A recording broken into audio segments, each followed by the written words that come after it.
मग काय मजेत आहात ना सगळे. आपण समर स्पेशल आज मँगो शेक बनवणार आहोत, ते पण एकदम टेस्टी.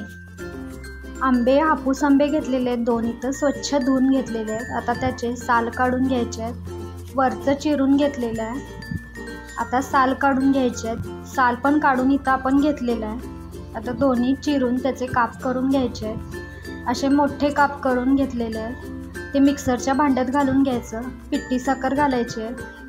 2 चमचे घातले.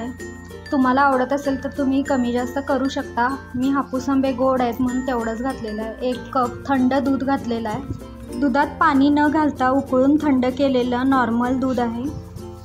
आता ते घातलेलं आहे. आईस्क्रीम घातलेलं आहे. व्हॅनिला आईस्क्रीम केलेलं आहे मी घरीच. व्हिडिओ मी शेअर करणार आहे.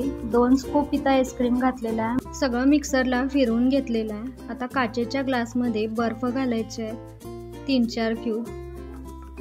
आता त्यात आपलं मँगो शेक ओतून घ्यायचं आहे. फुल्ल भरून नाही ओतायचं, 3/4 कप भरलेला आहे. वरून मँगोचे छोटे छोटे पीसेस करून घेतले, ते पण घालायचे. मँगो सीझनमध्ये मँगो मिल्कशेक तर व्हायलाच पाहिजे. अशा मस्त रेसिपींसाठी चॅनेल सबस्क्राईब करा. चला तर मग पुन्हा भेटूया. तोपर्यंत खुश राहा, मस्त राहा, खात राहा.